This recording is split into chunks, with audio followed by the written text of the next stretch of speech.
No, we have no pictures, so I don't know if we're on. Are we on? Okay, The staff is all. okay. Morning, everybody.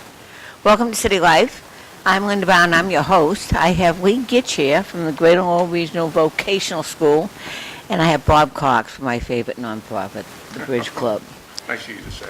Well, it is. I mean, you always have results. That's, that's always been my complaint. And of course, our producer is John McDonough. One of my complaints has always been, and I know the MO, they throw money at the nonprofits, and they don't ask for any results. Where are those people that are throwing money at the nonprofits? Can I get a list going, please? I'd love to have I that. was going to say, Bobby, I remember being, I'm still an honorary board member, I remember being on the board month to month, and the bridge house was tight. And you without a pen. Yeah. It was tight. Oh, you're gonna move your microphone about 6 inches closer to you. Just take the base. Okay, great. I mean, Bobby, remember the beginning of it, it was tight.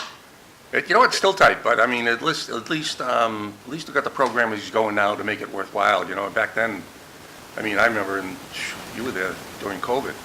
Yeah. You know, when nobody could gather. I mean, none of the nonprofits could get together, so we were really getting by on a shoestring, and that's not, you know, I mean, Lee was on the board, Lee could testify to that. I mean, we'd get a check for, you know, $1,000, and we were ecstatic. You know, I mean, we were fighting every month just to get the rent paid. Yeah, I was saying. We have no payroll, we have nothing, no paid employees at all. But you know what? I mean, I hate to go in that direction, but I mean, God was watching. You know what I mean? And we got through it. And you know, and obviously we're better off for it. So. Could you just kind of encapsulate for people that haven't heard you on the show, what the Bridge Club is, what you do? Because I think it's an amazing program. Well, it's a little bit different than when we started, but yeah, we actually were. Original concept was copied from a concept that exists in Florida, all over southern Florida, other parts of the country too. They call it a clubhouse-style meeting house, and it basically exists for no other reason than to provide addiction services to the recovery community through the processes of a series of AA meetings or NA meetings. Most of them don't even have like structured counselors. They're just basically a place that's open, and the individual groups, AA groups that establish themselves. I mean, people can start, you know, you get a few people together and decide to start an AA group to bring a particular concept or idea to light, can start an AA meeting anytime they want. But they need a place to have it, so where people are used to coming and it's safe to go and they have ample space. So that's how these clubhouses popped up all over southern Florida. And for whatever the reason, Florida is a great place throughout the country. People are sent there for recovery 12 months a year. The weather is, you know, conducive to being able to activities outside and what have you. So for whatever reason, southern Florida just seemed to be one of the central hubs nationally for recovery. There's a lot of it down there, and a lot of people, I mean, you know, get down there for recovery and end up staying down there. Yeah. But anyway, case in point, that's where I went for recovery. I'm an alcoholic in recovery myself. And I went down there and I saw this concept. And when I came back, I couldn't find anything that even was close to the consistency. And reached out to a friend of mine who everybody knows, Mike Miles, and said, how come there's nothing like this here? And he said, it doesn't exist here for whatever the reason. So that's where the concept came from. That's what we originally planned to open in 2018 when we first organized and incorporated. The intent was to open a building specifically for that reason.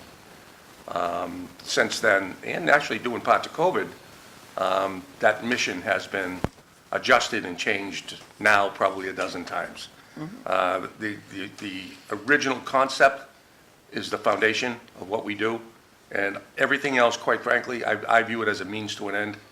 All these programs that provide jobs and provide financial support for the Bridge Club are a means to an end, and the end result is to keep the doors open for the people in recovery that need it. Well, that's why more of COVID kind of, like you said, COVID kind of killed the clubhouse style of it. I didn't know you were on the board. Yeah, we do a lot of stuff behind the scenes. I guess you do. We don't, Bobby and actually Tommy Golden Rita Mercier, and I said, absolutely. Yep. And I still help out behind the scenes. Bobby will shoot me something, hey, I need something, or it means a lot to me to see those doors open, because it helps a lot of people. Well, that's just it.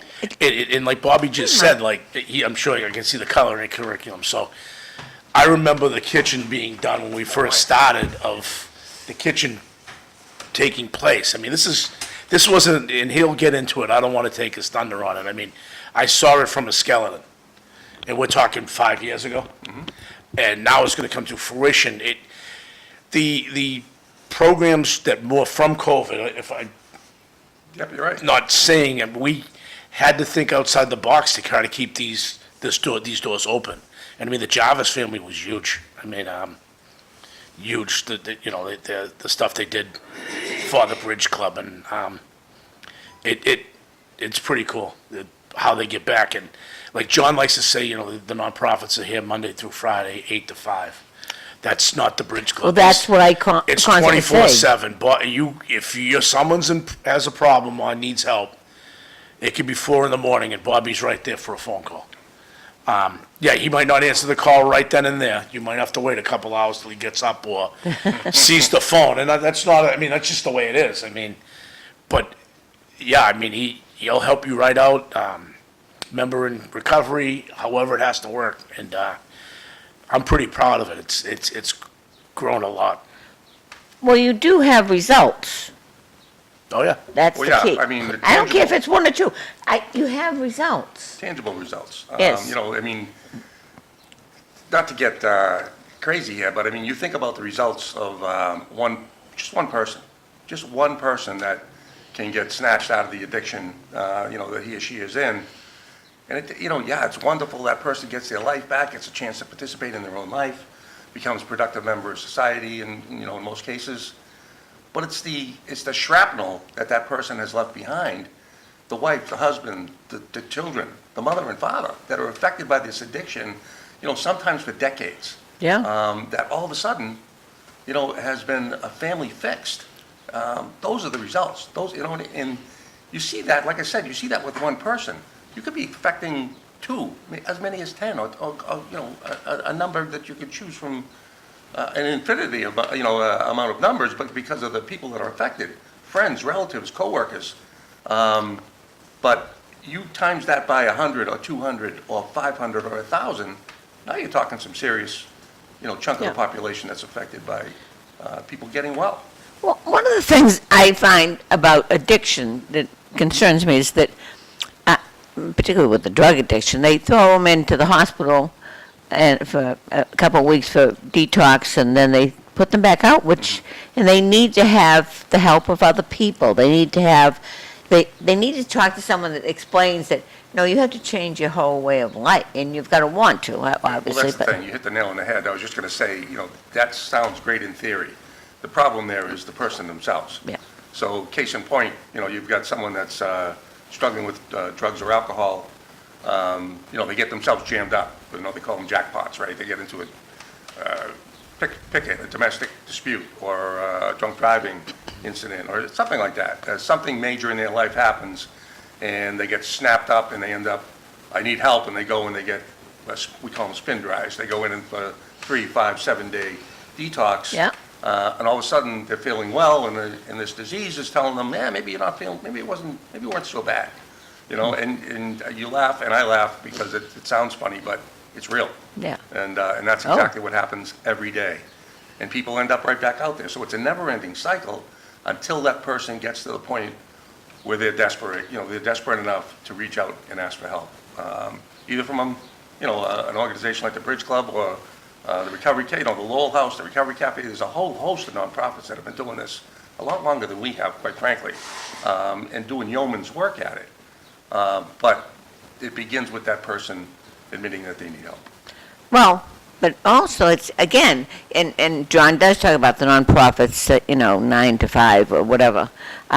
You're there all the time. Well, we're open 7 days a week, and we did that by design. The corny phrase is addiction doesn't take a day off, so we really can't either. Yeah. We stole that from someone else, obviously. But it works, and it's true. So So we use it, but, it's true, because, even the holidays, the weekends, I mean, we're open Christmas Day, we're open New Year's, we're open all. Well, those are important days, though, for Without question. addiction. They're triggers for people in addiction. You think about it, Main Street America on the night before St. Patrick's Day, on St. Patrick's Day, back in the day, I remember, that was party central. Yeah. Same thing with any type of the holidays, family gatherings, centered around, having a good time, in most cases, alcohol involved. Yeah, So it's a dangerous time for someone who's an alcoholic or a drug addict. yeah. Well, Mike Dillon, good to see you. Good morning. You snuck in at the end there. So how was everything in the fire department? Good. Yeah, everything's pretty good. How about the school department? See anything good things happening there? No, I don't have to pay attention that much, but Well, you it's do. starting to You have affect my kids now, Yeah. and so I just get frustrated all the time. Yeah. Anytime I read or watch a meeting, it just makes me frustrated. So sometimes I got to put it down. But you got some candidates, don't you, this year, running? Yeah, Yeah. a couple. Couple at large, aren't there? Yep. So, Hopefully we can make some change that way. But I don't know. I got problems. I got big problems. I don't know if candidates are gonna help them. I got state well, problems. you gotta start somewhere, Yeah. you know? No, yeah. No, that's definitely good for the city, though. For sure. To have some at-large candidates in there, It's just good to see people running. Yeah, of course. It's good to see some primaries for the council too. It's just. Wow, that's Yeah. amazing, isn't it? Yeah, you get two something primaries, which is, yeah. it's nice. It's something that I personally didn't think we were gonna see, because when we went to district, it's almost like state rep, where you gotta come in and try to beat It is. That's an definitely incumbent, and a it's gonna be tough. downside that I've seen. I mean, for the most part, the new system seems to be working out great, but Right. the lack of challenges sometimes is interesting. It's gonna be, it's tough. It's tough to come Yeah. take somebody out. I mean, Yeah. just use the Highlands where we are. I mean, John Dakota and Cisco Maldonado. It's gonna be tough. Yeah. It's gonna be tough for Cisco to take out John. You're gonna have to hit those doors 3 or 4 times. Sure. It's a one-on-one battle that changes everything. Yeah, I mean, You know? everybody's like social media, and I'm not a big fan of. I'm like, okay, yeah, you put your name out there in social media, you do your things, you'll get your things. And I say this to my brother Eric every day. I mean, okay, yeah, it's great. You're keeping yourself active on social media, but you still got to go knock those doors and say, hey, how are you? And listen to that person, because there's people that vote, and I'll say the over 60 crowd that doesn't really jump on social media. You're tippy-toeing around it, that's very. No, I'm being brutally honest. They're not very active on social media. You still got to go knock on their door and Yes. say, hey, how are you? I mean, what's your concern? And I mean, there's a primary up in Belvedere, and I'm like, okay, we gotta get up there and bang those doors a couple times now, because they're gonna come out and vote, and they're gonna want to see you and express, hey, I mean, my taxes, you went up, 4% of my taxes, but you came behind us and assessed my house, so is it really a 4%? Now it's a 12%. That's another big change with the election itself, is the part of the city that's having a race. Those numbers change, like Belvedere has a race right now, the numbers in Belvedere are going to be big. Right. And other parts of the city, maybe people won't come out because Yeah. there's not a big race, Right, and you're exactly right, because you're gonna get, and Bobby, you've grown up in politics, you know the whole thing with John, and I mean, you get it. I mean, you're gonna get, okay, you're gonna have a primary in the Acre in Belvedere. You're probably gonna get a turnout. What was the Acre, 535 votes to win it last time or something like that? Under 600 won the seat out of, I don't know, probably 5,000 voters, and I'm off a little bit on that. Probably more than that. Well, Bob put his name on the ballot out in Drayton. Yeah, he knows. I mean, Yeah. he's been on the ballot. It's just, Mike's right. So you're gonna get a big turnout in Belvedere where, well, you're probably gonna get a turnout in the Highlands because it's a contested, but, It's just where it's something not else contested, like usually, something else you got to think about. right, if someone downtown doesn't run, or, someone in Centerville, say Corey doesn't have a challenger, what's to come out in Centerville for? Yeah. You know what I mean? There's really not. And if Del Rossi doesn't have a challenger in the school committee, well, why are they coming out to vote? For sure. So now you take that whole corner of the city and you're like, all right, there's no real need to come out to vote. I mean, Pawtuckaville doesn't, Danny doesn't have it. if he doesn't have a challenger, there's no. When is the deadline? I don't You know. can't- John would have to pull papers- that up. Papers aren't even out until June, so. Oh, so it's Well, just, some people are pulling papers. Because I saw people online with, yeah, I think one of the Yaker candidates, Is that right? oh, yeah, that's had not true. papers in his hand, yeah. Really? Had papers in his hand, or he was going down to pull papers. So Paul is gonna have. I don't think they're out until June, but maybe I'm wrong. Yeah, I don't know, Yeah. Mike. I just know that he was down at the election office saying, I pulled my papers. Now, maybe you can't put them back until June, I don't know. Or I they, think it's usually June and return them in August. Okay. But what about the State House, if they could get him down to the changed it. Secretary of State? That's a whole other Yeah, I don't know. Yeah. bag I'm of not sure- worms that not sure nobody you knows. can, because it's, actually, no, they're generic. Those are filled in at the clerk's office with at least that's how it used to be. They're generic across the, Yeah, because, across the board, and you just sort of fill in the town. yeah, city, you fill in the town city, because municipality. Right, that's right. what happens to me at Greater Lowell, because I can't have someone from Drake or Tingsboro or Dunstable. I can have you sign my, it's so confusing with Greater Lowell. You have to turn them into the town. I have to turn them into that town, so if I get 50 signatures from Tingsboro, they have to be 50 signatures from Tingsboro residents, I have to turn it into that town. So if I get 50 or 100 from Lowell, I turn them into that town. Well, It's crazy. Drake is the same thing. If I get 50 from Drake, I gotta turn them into the town of Drake. well, the whole vote thing is ridiculous. Yeah, Thank you, Ed Kennedy. I'm not a fan of it. Like I said, I'm not running as a state rep. I don't want to run as a state senator. That's Yeah. basically what you have to do. I'm running, Tingsboro, and knock on, I don't have to run again. I get, I don't know, 3 Who's more up Where years. this your year? organization comes into play, though, it's interesting to watch with the city town elections, is that the dynamic plays into so much the organization, the dedicated friends, the motivated supporters. Yeah. They're the ones who run the campaign. They're, like, the guys, the candidates out shaking hands, and yes, you can only reach a limited number of people. It's the motivated people that believe in you that are out actually doing yeoman's work, making the connections, the family connections. The sign Keep swinging locations. away. It's sign, look at it's sign locations, it's door knocking. Yep. Look at the candidate. I'm not going to tell you what we do with Eric. We just have our own little thing and we just go about it. We expect Eric to go do something, go get it done, and then the rest of us go do what we have to do. And that's just, it's not rocket science. We Well, need you to, yeah. and then, you get my nephew, myself, his wife, there's about 10 of us that just go out and we constantly, like Bobby said, you be the face, you go out and do what you gotta do. We expect you to do this and we'll do the rest. And if there's people in the back that do it, then you just sit back and it does. And Mike, I was helping you. I mean, you know how it works. Of course, yeah. We expect you need to do this and we'll do the rest. And that's just how it works. I mean, Bobby, you did it in Drake it. You know what your wife and daughter and son Yeah, did. It just, absolutely.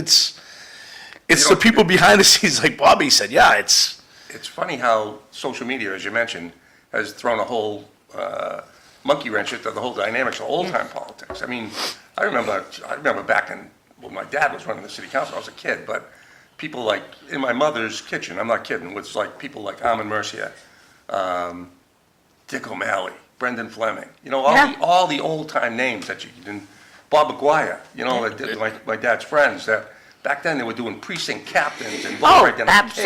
absolutely. Yeah. Where people, election day, where people were going and checking the polls, that was legwork. People would be at the polls, checking to see who's voted, who hasn't voted, and then reporting to a group in a room or a bank of phones, and people are on the phones contacting the people who hadn't voted yet. That's old-time voter making the identification. calls. Did you vote yet? I remember that when I was a kid. Yeah, it was crazy. Why doesn't that happen now with everybody having access to cell phones? And you don't see it happening. Probably technology. It's probably the answer to your question. You don't have the phone book to sit down and Also true. go through That's every, also true. and finding out people's Yeah. numbers is not, I don't think as easy as it used to be. Right. But you can phone bank, I guess. It was still never happens, easy, but yeah. it's not easy. You don't see them. No, you have to have that It's more database like- for the Yeah, cell yeah. phones. It's more like, Facebook Lee, call everybody in your contacts. That's right, and, that's right, send it out. remind them to vote. Like, Right, that's how it works. Send out yeah. that group text. Yeah. And you know what? And honestly, you could piss somebody off by sending a group text out with 20 people. Oh, yeah. And you could lose that Some vote. sort of communication. You can faux lose that pas. vote because now Yeah. you're getting 60, and it bothers people. You're getting 60 bings on your phone, and then you can't get out of it because someone has an Android, you have an iPhone, and you can't get out of it, and then you got to silence that group. you gotta be very careful on that too, because you don't want to offend somebody, and Right. now you could lose 7, 8 votes, you know, you lose that That's right. family. They're like, hey, he's a jerk, he put me on a, I joke around about that with like the state level elections. When I get a clearly generic text from some state rep candidate or something like that, I'll look to my wife and be like, "Oh, not voting for this person," because Yeah. I'll get like Right, I 6 don't- texts from them. I don't wanna you be know, bothered. like, leading up to. Oh, yeah, it's ridiculous. Yeah. but yeah, like, Bobby, you were right, I remember those days, I mean, you grew up with it, you saw it, I mean, you'd be there. Okay, they still have you can still find out who votes, how many times they vote, and who's the super voter, it's not. I remember walking into the room with a map about the size of this table, somebody with a highlighter, scratching off a few streets, giving you the map. We used to drop pamphlets for Yeah, people. I need you, Oh, the pamphlet. Sitting on the back of the tailgates of the station wagons, which now you'd be arrested for, but it'd be, 10, 12-year-old kids sitting on the tail end of a station wagon with the gate down, with a handful of pamphlets, Bob and Mercy, I'm gonna throw them under the bus. But like Alvin and his kids and my dad and my brother and myself would be out, pamphlet door to door. The door knockers that had the holes in them, you Yeah. hang them on the doorknobs, and I mean, oh my I God. remember Bobby McGuire shooter picking us up. Yeah. Picking us up, bringing us to Lawrence for Jim Shannon. Hey, you got this neighborhood. And my parents had no problem with this, the 6 kids playing football across the street, jump in the back of the truck, out to Lawrence, we'd do it. Here's your pizzas, boys, and we'd come back, there'd be pizzas at the house, and 8 years old, I died with Sam I would- Pollard. Yeah, but you blanket like the whole Right. town, city or town, Yeah. in one day, because it was organized. you can't, it's very hard to do that right now in the city of Lowell, to blanket it. You can't get the people, the manpower to do it. Right. You have to, it's very hard to blanket it, and you can drill down and say, okay, Stevens Street, there's 17 super voters or 20 super voters. I need you to hit these 20 doors. You have to hit those 20 doors.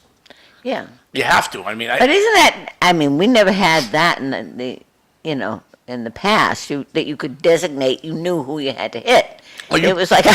you could, but it was a lot, It was like the harder. voters list, the last Yeah. 3-year voting Yeah. list. Right, Yeah. it was a lot harder back then to do Exactly. it. Now We were it's, still using voter lists back Yeah. then, because Yeah. I remember it was, you were targeting certain numbers. You weren't Right. just, you weren't just Absolutely. throwing No, pamphlets out and you had there. checkers at the polls. Right. Everybody had checkers at the polls. oh, you had someone that knew that neighborhood with that voter list in the back of his mind. Mm-hmm. Okay, I haven't seen Mike Dillon Jr. yet. Hey, Lee, you know Mike, can you give him a call? Voter Yeah. ID, It's, take care. Yep. can you give him a call?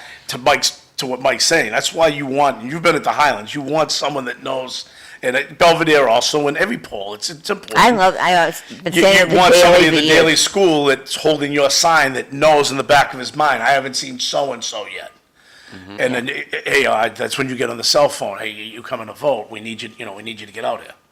And that works huge in the district elections, getting back to the new format. That's big because if you get somebody, say a family, let's use the Dillon family, the Fallons. Mike Jr. didn't come out. Did I see Mrs. Fallon? Okay, the phone call gets, and now Mike goes to Mrs. Fallon. Hey, did you come out and Where vote? is it? Yeah. And all of a sudden, now there's, could be possibly 20 votes, and a district battle, that could be big. Got about 30 in the Highlands. Yeah, no, Yeah, About 30 votes. right, but you know what I'm getting at. Yeah, If of course. It could come down to that. yeah. It's big, but it's a lot easier now to drill down to the super voters than it was back in the day.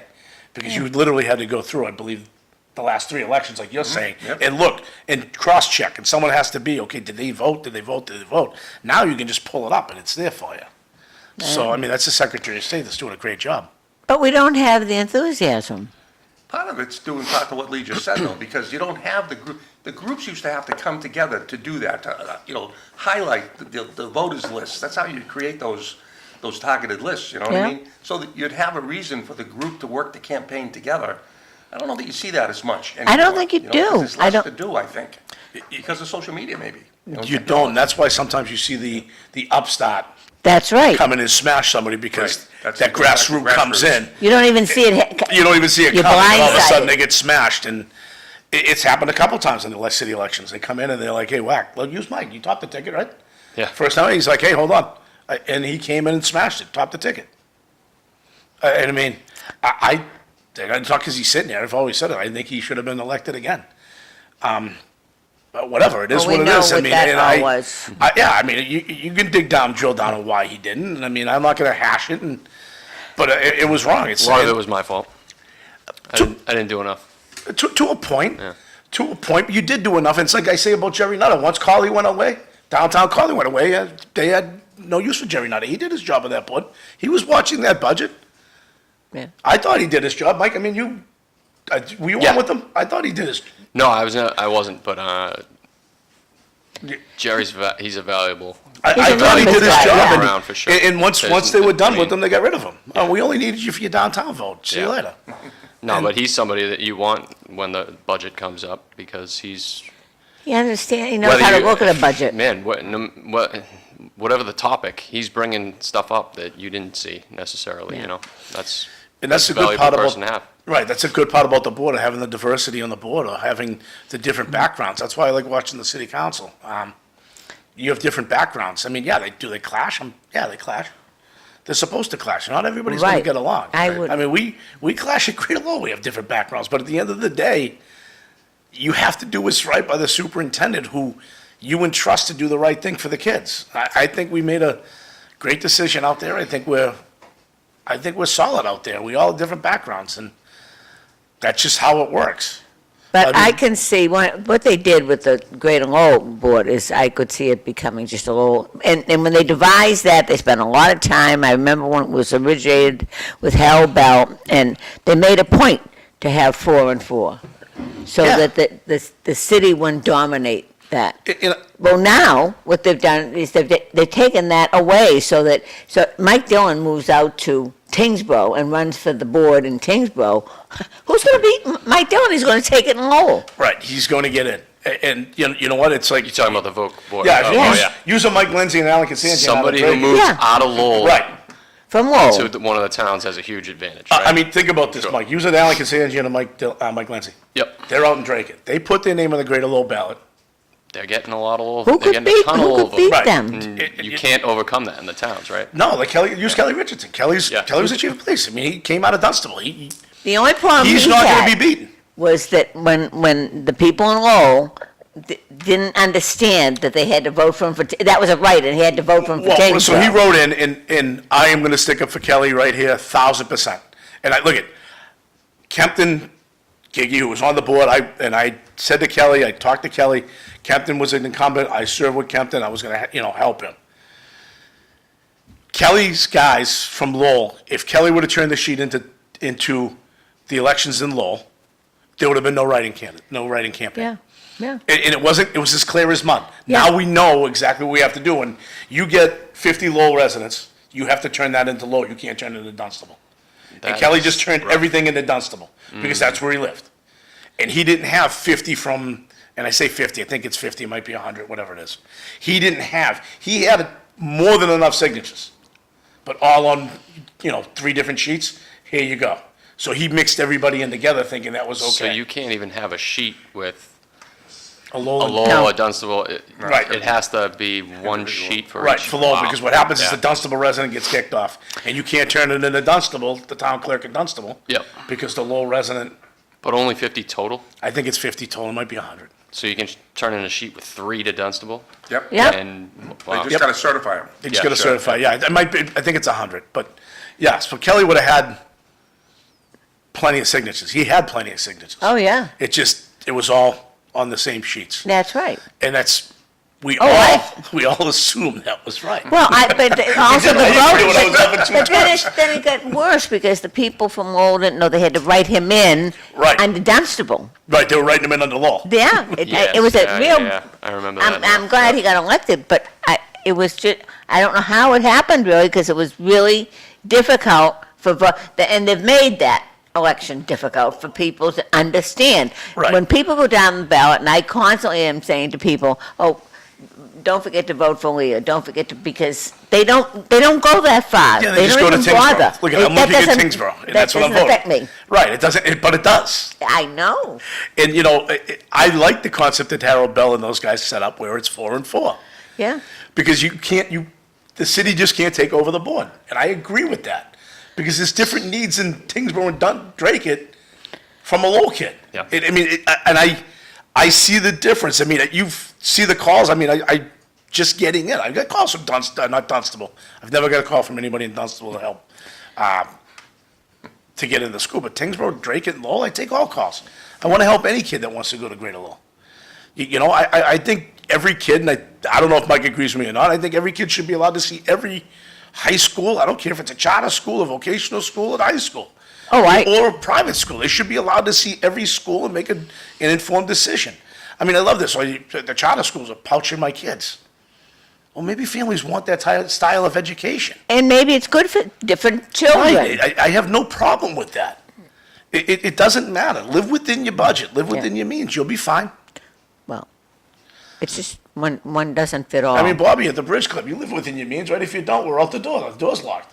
Pretty much. You have to live within your means. It's like anything else in Mike, your house, my house. If I overspend, I can't pay the bill, they're gonna shut the lights off. Yeah. I mean, in government, we don't have that, though. We just keep, we'll just up the taxes. Yeah. Which drives me insane. It's like, wait a minute here. I mean, not because it's Greater Lowell, the ESSA money and the Student Opportunity Act money, we didn't hire more teachers. We did one-time things because we knew sooner or later you have to, that's going on your tab. You're gonna have to pay that in your budget. The retirements, the salaries, that money goes away. Yeah. You just can't add 50 positions. Because you're gonna have to pay that tab. When Well- that money's gone. I mean, we put a nice building out there. We got the occupancy permit the other day, so now hopefully we move forward to expanding the electrical program where we have a big wait list. That's what we did with the money. We also did a lot of upgrades. I mean, we did a lot of one-time upgrades to the building and stuff like that, but Well, the towns did it as well, because towns don't get the amount of money that the city gets, the percentage. the towns also wouldn't get away with the increases of the taxes. People would. Well, kind there'd of, be 2.5. pitfalls. See, you don't, Well, Lowell never hit the levy at 2.5. That's so they right, get the- see- I call it the bank. you're getting close though, aren't you? You No, might be- I think they probably can go up another 9% if they had to, if they really wanted to. Well, I don't know where they're gonna go with this high school. I don't understand. I thought that was all discussed. It was, but you run into problems that, that people knew existed but didn't want to come out and say existed. And look, when you core drill a floor that's been, I mean, I remember back in the day where us taking samples, Tommy Golden's father, and I taking a sample of the water in the basement of the building and it coming back, no fluoride in it, that means it's groundwater. It's not Yeah. coming from the treatment plant. So when it would rain, the canal would flood the basement. So how do you only take certain areas? I'm gonna take a core sample here, well, geez, my God, you only took a certain area, you kidding me? Oh, we only went to one certain area? I mean, and now we find out, we ripped up the floor and we're screwed? We should have had Vokies out there making a lot of those decisions. Well, no, it's not even the Vokies, it's just oversight, Mike. I know. It's just oversight, and they didn't, I don't care, they didn't do it. They didn't do it. I Nobody mean, gets fired. no one's gonna get, John, you're right, You get because, promoted. John, you're right, no one's getting fired. Nobody, I mean, give me a name. I mean, I watched John Haley on one of the building committees, and I don't even know why I tuned in, because I just get irritated, and him asked that question, well, why do we only go to a certain section? And then he asked about the change orders. How come they're not in 3 categories? The OPM, the contractor, or the city? Who's putting these change orders in, and why are we doing them? Yeah. So where's the breakdown? And I don't know. I just And I kind of don't sit back and understand that, because in homes, if you're gonna fix your bathroom, you go to a contractor, you get a price, and now, except for the extenuating circumstances with COVID, but they don't come back and say, oh, I'm sorry, that's gonna cost you $20,000 Yeah, but more. here's the thing, when you Contractors. have the, but Bobby, you did contract, when you open up a wall, you're gonna find something that's not there. That's when you bring a homeowner in and say, hey, Yes. this is what I have. Okay, that might be happening at the high school, but we should have already looked at that, right? When we open up that wall and something's not there. I mean, remember, there was no asbestos in the other building, right? Well, what are we abating now? Yeah. You know, Samara still says that. I know. We got rid of it in '98. Every time I see Mr. Samaras, and I love him, he's a great guy, I get along with him. I'm like, we really needed that pot shop on 38 over high school, right? We couldn't take those sidewalks, but we could for a pot shop. Milan was gonna go out of business if we took that sidewalk, but they gave it up for the pot shop. So, we can't have traffic there, but now the pot shop's coming out and 38's congested. I don't know.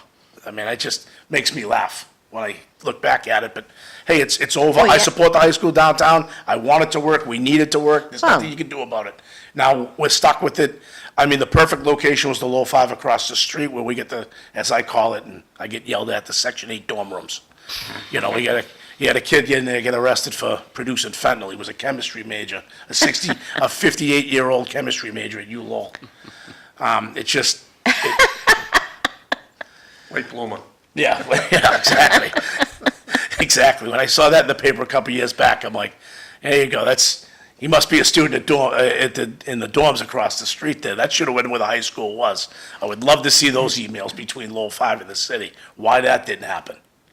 Why weren't we across the street? No one would be bitching. That'd be a brand-new build, but hey, we can't have nice things. Imagine 2017 wouldn't have happened. Yeah, If that property got bought by the city with any type of forethought of, building on it, we could have had it wouldn't have gone to, we got to find a different location. no, Like the whole Colley idea, all that decision-making, there would have been enough property. The dentist's office wouldn't have come into play, we could have, no, I mean, look, it's over. but that's, It's over. I don't get in the fights anymore. I don't care. I'm like, look, this is what we have to live with. We have to make the best of it. We have to, look, whether people like it or not now, it has to work. And the bill's gonna be the bill at the end of the day. That's gonna be the bill. We're gonna have to pay the bill. Yeah, That's it. that's not pretty. There's no arguing about it. It's what's gonna happen next. The STEM Academy, right? When that's done, can we pull the adult education over to the STEM Academy? If we, and I don't care how people take this, we take the Smith Baker Center, knock down the adult, now we have something there. Can we put the fire department over there, temporarily build something there, and redo the fire department, then send them back over, then the police department over there, and rebuild it, send it over, and then sell the building? I don't know. why are we not knocking down the Smith I Baker don't Center? know. Look What at- the heck is going on? You know what, we can restore everything, it's gonna be a musical genius over there. It's like, we don't, I don't know. We don't have the repertory theater in downtown. I think Smith Baker's the perfect spot for homeless veterans myself. Yeah, take it down and build something. I mean, No, look at, no doubt. Bobby, I know, because I see what you, I think you need the housing. I mean, you need the turnkey program. I mean, I was saying earlier to John, I mean, take a building out at the prison and make that the turnkey, but then people are like, oh, you're putting them in jail. No, you give them the wraparound services. Because like you That's it. said, there's people that need the mental health for us to realize I'm in that problem. Yes. And I mean, we've talked about this a gazillion times. And, people, 5 days isn't enough. 2 weeks isn't enough. Oh. It used to be 30 days, 60 days. It's just not enough. Because someone coming out, like Bobby said, spin dry. I didn't know what that meant till I got on the board of the Bridge Club. And when he said it, I just kind of, in myself, it drives you insane. I got guys girls, members and Mike, I know you do, they go in for 5-10 days and I mean, I get the best insurance. I got Blue Cross Blue Shield Master. I mean, and it's only 7 days. You might be able to stretch it out to 2 weeks if you Really? beg and plead. Yeah, we don't get 30 days. That's one of the largest problems is it's like anything else, it's insurance driven, so you take the other thing you just mentioned, Lee, you're talking about time frame, 7-10 days, whatever the case might be. Not good As enough. ineffective No. as it might be overall, the reality of life comes into play. You've got a guy that's supporting a family, that needs to have that paycheck, that can't get 30 days, 60 days off of work without being in Right. danger of losing his job. Now he's faced with, yeah, I know I need the help, but do I sacrifice, potentially sacrifice my house, my family, whatever the case might be? It's a tough situation. It really is a tough situation. Hey, will you read this to the audience? I beg your pardon? Will you read that to the audience? Good morning. Oh. With gambling so easily accessible from the cell phones nowadays, has Mr. Cox noticed a spike in gambling addiction? Well, it's funny because we brought Dave Nangle on board to the Bridge Club specifically to address that issue. Dave had brought up, oh boy, I bet you probably close to 2 years ago now, had approached myself, and we sat down and he talked about this online gambling, how, the accessibility of it and the ability to ensure that someone on the other end is in fact over 18, 21, whatever the case might be. And there's really no fail-safe, surefire way to make sure that's being done. So you do have underage kids gambling. The spike, absolutely. Look, all you have to do is look at the advertising that's being done with these gambling organizations. What are some of them? You get DraftKings. Yeah, all those. FanDuel. Now You got a ton. They're It used to be just advertised. DraftKings, Yeah, yeah. now there's a dozen of them. Television, YouTube, no matter where you are, they are. Yeah, exactly. And they're doing the same thing that the credit card companies did when the credit cards first came out. They're allowing people who have no idea how to handle credit cards, they're giving you credit cards, right? So these young kids are going out charging, not understanding there's a payday at the end of this. You have to pay this stuff back. This is what's happening with the online gambling. And they're throwing out the bait, we'll give you $500 in credits or $50 in credits, whatever the case might be, to get you sucked in to start the habit of gambling. And then if you, God forbid, you win the first time, now you're jammed up. This is an easy way to make a living. I can make money doing this, I'm good at this. And then, they lock their mortgage in your house. So. Well, I think gambling is one of the worst addictions personally, because you don't see it. You don't, it really blindsides you. And you'd be surprised, Linda, how many alcoholics and addicts that get clean and sober, the propensity is to fill that need, it's a trait, it's a Well, aren't there addictive personalities? without question. So, the propensity is to find something to replace what you just gave up. And you'd be surprised how many addicts, alcoholics turn to gambling, eating, or Coffee. vice versa. Coffee. I've seen it work. Oh, my God. I've seen it work. I think Dunkin' Donuts probably, Hey, can you pull over and grab, we're going to get a coffee. Pull over, we're going to get a coffee. Yeah. I'm like, can you go to decaf?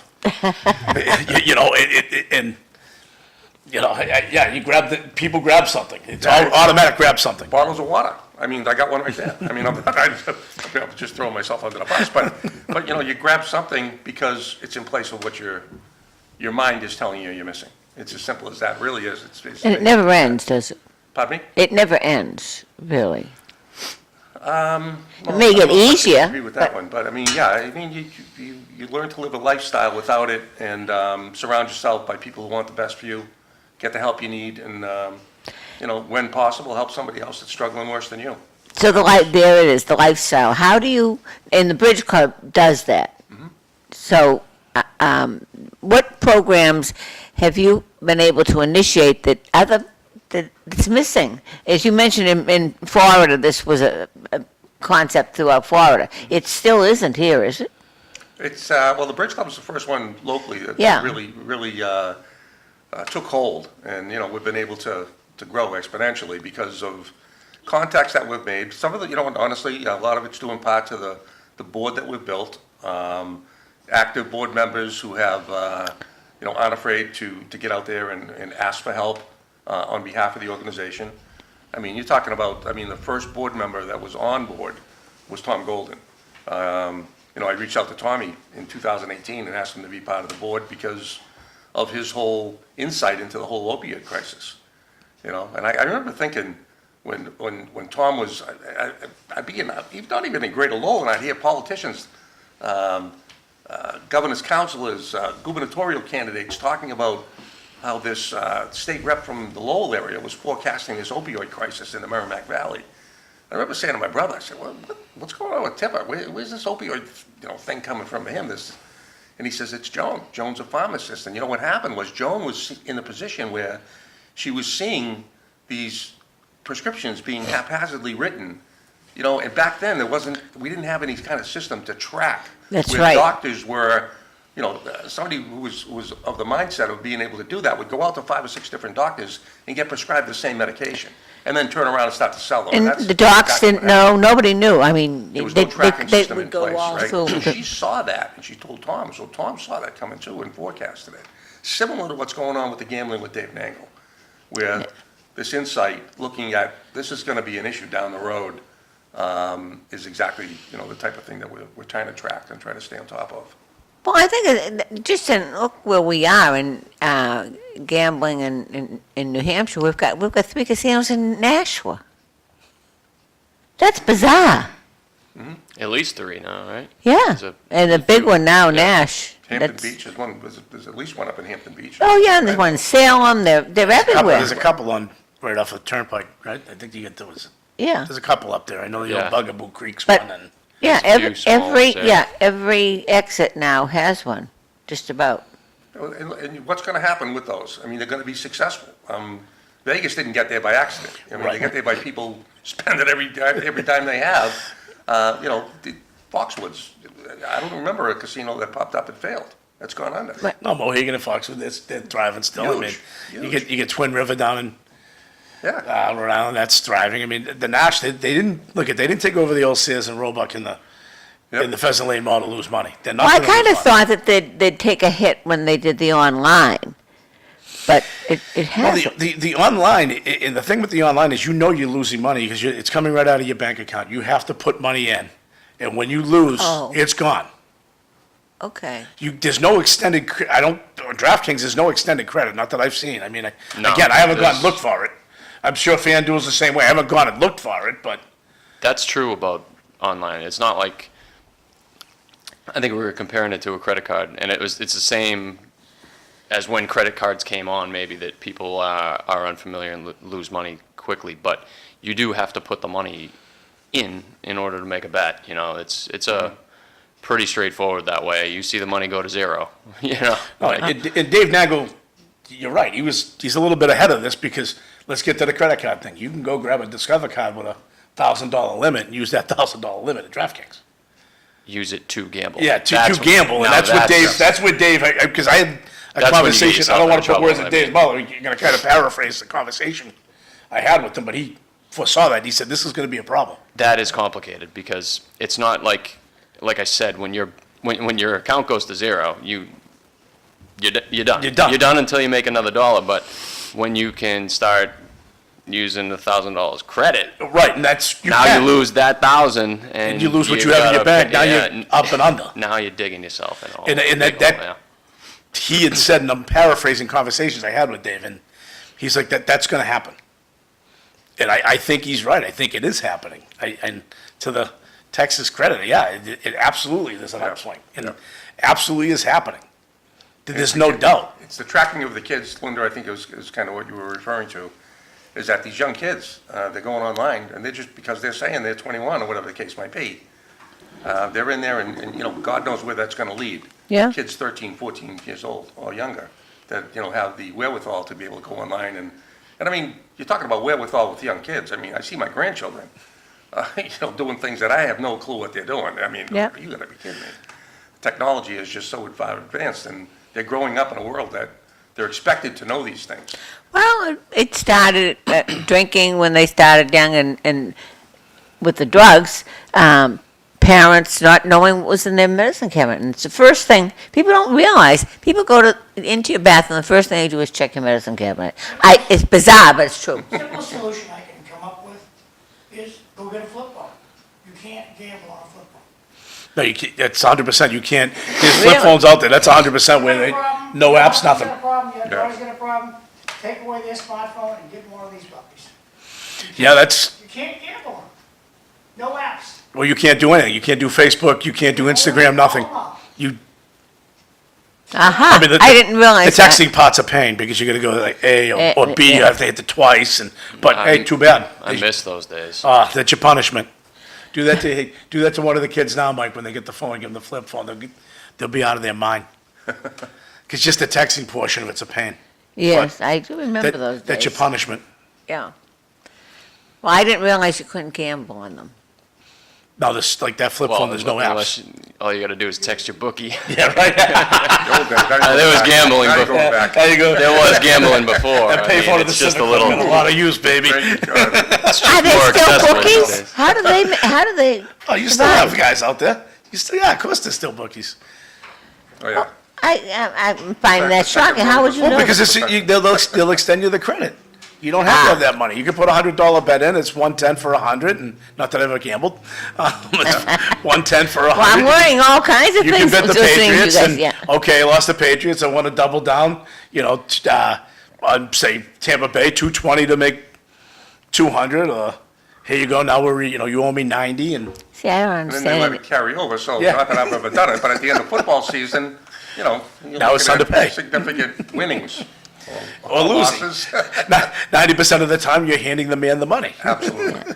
It's when people tell you they're successful gamblers, they're successful liars. Yes, yes. Okay, because I mean, yeah, is it out there? Are people out there? They're probably the 1%. Well, It's not, we all know people have won the lottery and lost it all. Right. Actually gone bankrupt because they won the lottery. every morning I get my coffee, the same people are there scratching tickets. You know, the guy's like, oh, I won 1,000 the other day, and I'm like saying to myself when I'm walking out with my coffee, yeah, I was also watched you spend 2,000 to make 1,000. Right. Yeah. You're not going to win. You can't win. You know, yeah, That's why Vegas and Right. Foxwoods are there. I mean, you hit that $1 million ticket. Okay, you're going to spend $1 million back in the lottery, but you got to remember that's a payout across 20 years Yeah. to make that million. And I'm going to say probably everybody's taking that buyout of maybe 600,000. Now, can you spend 600,000 in the lottery? Over Oh. time, I'm sure you can. Well, I won one of those baskets, and it had a book of, I think it was $5 tickets that was worth $750, and got 500 out of it. That says it all. Yeah. So you get Even if you had the book, you couldn't. Even if you had the entire book, you couldn't have made a profit. If you think about how much money just the Massachusetts lottery makes, we all know people who have won the lottery, but what's the Yeah. percentage that have won something significant enough to make a difference in their life? I know a few. Yeah. No, I shouldn't say a few, I know a couple. right. Yeah. But, that managed it well, or That's the thing. whose mother managed it. Yeah. Let's get specific. But, it's all about that hook, that possibility, you're going for it, and we're all guilty of it. I mean, I know I am, for sure. Well, as soon as that number gets up, everybody goes and buys a Yeah, ticket. Yeah, absolutely. Somebody's got to win, and it's just the idea that they have to do it. I mean, I'm laughing. They went to $5 tickets now. I'm like, I'm out. It's crazy.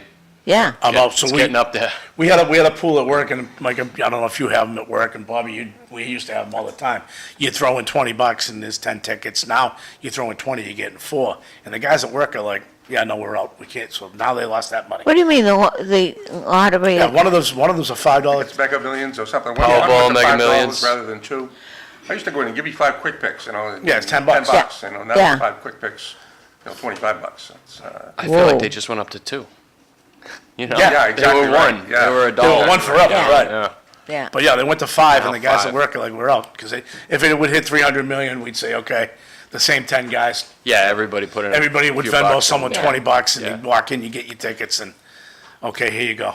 And you get the screenshots of the tickets, and Well, everybody so would know what now you have. do you just have those, you see them, everybody gets a box on different things like that, I suppose, the Celtics or the basketball, or Oh, the squares, Yeah. the squares, yeah. Yeah, is we still do that that. become more popular? Yeah, you still do that, like see, I love the squares for the basketball, because there's no bad number.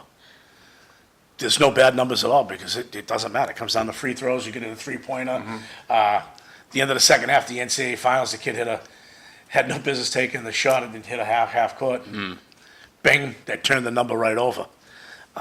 Those are I like those pools. It's not like football, when you get like a 9, you're begging Yeah. for like 60s Yeah, and when stuff you like get that. certain numbers, you know you're not gonna win. Field Yeah. goal, miss Yeah, this yeah. extra point, I need that missed extra point, safety. 5, oh, man. But yeah, basketball, there's no bad number. There really isn't. You just don't know. I mean, a missed free throw could bury you. That free throw could help you. But they Three-pointer. still exist at work primarily. Oh, yeah, the squares, yeah, Clubs yeah. that- Well, the establishments have them still. Yeah. Just for the customers and stuff, keep everybody Yeah, to keep them coming back, engaged. yeah. Yeah, yeah. You have to if you're that. You have to do something, especially the small businesses like the bars, the restaurant. If you don't have food, you need to keep people coming in. And if your food's not good, you know, it's rough. That's a rough business. I mean, you know, the no smoking hurt, that killed the business. Look at the poker machines, that hurt. If you don't have a hook to get the people in, you're not gonna make it. You're just not gonna make it. And, It's funny how people adjust, like Mike had mentioned, the $1 tickets. I mean, I don't remember buying a $1 lottery ticket. I forget when it was. It was just, Yeah. it seemed like it was so long ago. But the transition was so, you didn't have a choice, right? Yeah. But people just adjust, and it becomes the norm. You know, it's crazy how this, It never goes down, does it? no, God, no. Not No. going back to $1, is it? No. And then we're gonna for have a sure. break, we'll be back. Thanks. We were talking about non-smoking, and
Okay. Welcome back to City Life. I'm Linda Bown. I'm your host, and for those just joining us, I have Gitschier from the Greater Lowell Regional Vocational School, Bob Cox from the Bridge Club, and of course Mike Dillon, former school committee member. And I'd like to get his take on what's going on usually with the schools, because he's what they did to Mike, they did to David Robson in Tewksbury. They say, why don't young people run? And then they kill them when they do. They just assassinate they them. don't like the, They want the new ideas and the, now, I don't know, maybe it's going to happen. They keep saying that this generation is going to step up now and get involved, and do you think that's going to happen? personally, I don't, and I'll tell you why, is that you've got, say, a young guy that has, desire to maybe make a difference in his community. All he's got to do is look what's going on. As soon as, let's take Drake. Let's use Drake.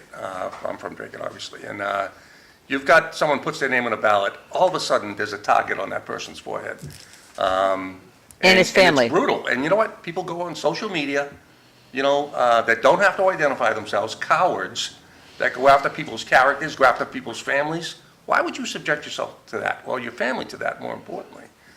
So it's definitely a deterrent. Ask my wife.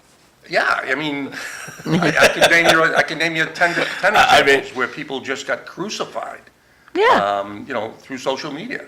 And these cowards go on and don't put their name on there. And it goes along, unchecked. So it's definitely a detriment. It is brutal.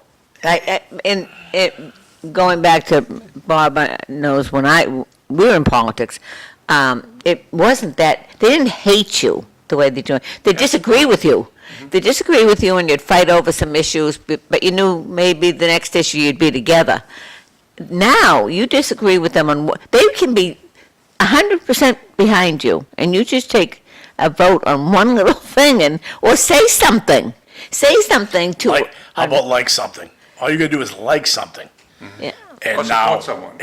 or support somebody, yeah. I mean, getting back to Mike, I mean, yeah, he should be on that board. And I said it in the beginning, I mean, I said it to him afterward, because it just, they didn't like the message. And I'm like, wait a minute, you didn't like the message because it's true. It's Yeah. truthful. Here we go, we're gonna dig down deep, there's root problems in the school department. It's been there forever.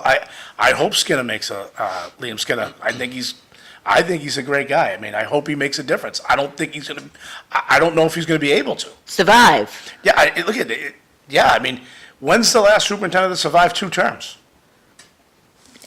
Well, that's just it. It's a revolving door. Right, and I think you need stability, I mean, and I don't, look Well- at, I don't wanna compare Greater Lowell to the high school, because it's completely different. It's like having a Ford Pinto to a Cadillac. It's just a whole different ballgame. And I'm not saying that the Lowell School's a Ford Pinto, I'm not saying Greater Lowell's a Cadillac. That's just the difference of what it is. Our superintendent, you just go back and look, we've had maintained long-term superintendents. You have to have a vision, you have to allow them to do their plan. Is she, when does her contract run out? Next year. Now, do you expect her to stay? Is she gonna do the, golden stunt, get a 5-year contract? I would give her a 5-year contract right now. I would. Boom, write it down, Melanie I Gilbert. would give her, I Record would it. give Jill Davis a 5-year contract right now. How about Liam Skinner? Would I give Liam Skinner a 5-year contract? I would. I would have given him a 5-year contract in the beginning instead of a 3.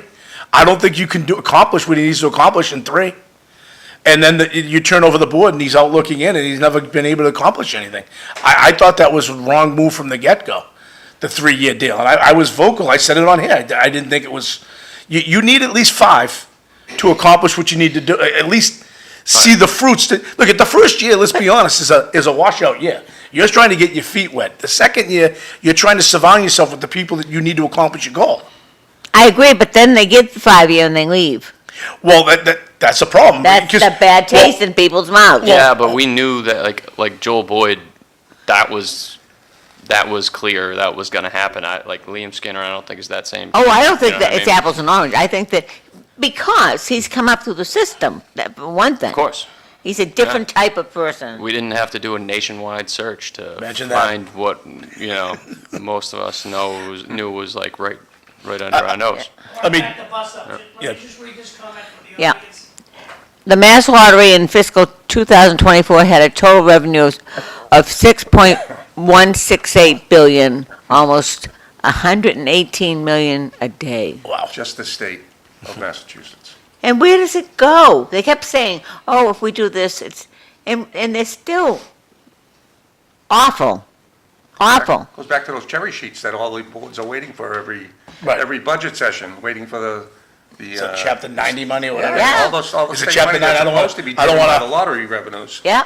Towns and, cities and towns can't do their budgets properly because the state drags their feet so often with what we call the cherry sheets Yeah. coming from the state government. And the roads have never been worse.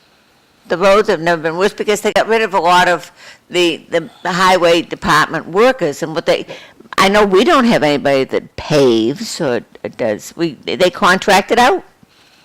Yeah.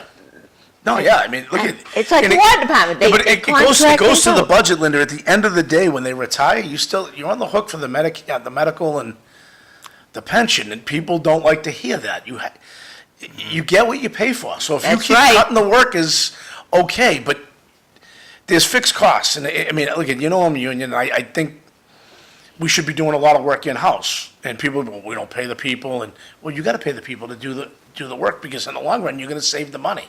You also have to be proactive upkeeping the roads. Once you pave it, okay, you don't go back to it 5 years. You should be checking on it every year. Okay, what do we have to do to maintain this, to get this road to 10 years? Well, And we're and not you had to doing that. I had to pat Eric on the back on that. He understands it. Well, he's He worked it. understands, yes, well, again, He's done it. there it is. He's, I mean, he's done that. I mean, and that's. you're seeing it, you're seeing them That's his taking the issue. But roads look at- right down. Look at it, the Lowell roads, let's be honest, they've been in neglect for so long. We're playing catch-up, and the city manager and the council are smart enough to see we gotta do it. If people are still gonna bitch and call them potholes and stuff like that, it's gonna happen. Yeah, eventually, it's gonna get there, but we're still gonna be constantly paving. They paved, 11 miles of road that's unheard of. They haven't done that in whatever. And people are still yelling about potholes. They're going to yell about everything. I mean, and it is what it is. You're not gonna be 100%. And if you're 80%, people are the 20% are gonna lynch you. They're gonna go after you. You know, oh, this road, this pothole, it ate my tire, it did this. Okay, I mean, when you fill it in the winter with water in the pothole, it's gonna come back up. That's what you're getting, and you have to fill it in with water. You're not gonna sit there and say, oh, I'm gonna wait till it dries. Well, then you get a snowstorm. Welcome to New England. Right, I mean, it is, and when you put coal patch in there, that's not meant to be there forever. It's gonna come back out. Now, if it's big enough, then you gotta turn around, okay, what do I gotta do? I gotta cut it out, I gotta hot top it, or I fill it in, let it settle, hot top it, and then seal the edges with the tar. And it's probably not tar, I'll probably get crucified, but you gotta seal the edges so the water doesn't come underneath that patch to keep doing it. And 90% of it, you see the potholes, they're around the manhole covers. And now there's a procedure to do that. And I mean, I see it at Verizon, when they do the streets, they build the manhole covers, our contractor has to come back and put I call it the flap, there's a term to it. You put it over, it's black, and then they hot top over it. The water doesn't seep underneath it to bring it up. But that's been out there 15 years. The city didn't implement that, now they're doing it. It's gonna take time, you just can't fix a city of 140,000 people and all that road in 4 years. It just doesn't work that way. It doesn't. And, getting back to John with Jill Davis at Greater Lowell, I would give her a 5-year deal right now in 30 seconds. She's been there my whole term of 6 years, See, right I now, think 7? it takes the excellence out of their game. Did you have a contract with the Moses? No. Do I have a contract with Dillon? No. Do you think the excellence would stay there if you had to go buy it for the Moses? I I think, don't think the excellence would stay. so we can disagree on this. I think it depends on what you surround the Demoulas with. If he has a board that wants him, that sets goals and makes sure those goals are set. See, at Greater Lowell, we have expectations. Every year we go over it. Every year we have a review. What did you hit? Did you hit the goals? And what happens? We When you have give- a contract, when you have a contract, you can't fire the person, they don't hit their goal. Oh, you could fire the person. They thumb their noses. Well, yeah, but no, you can fire the person. That's where you make the contract favorable for the board, or don't take it.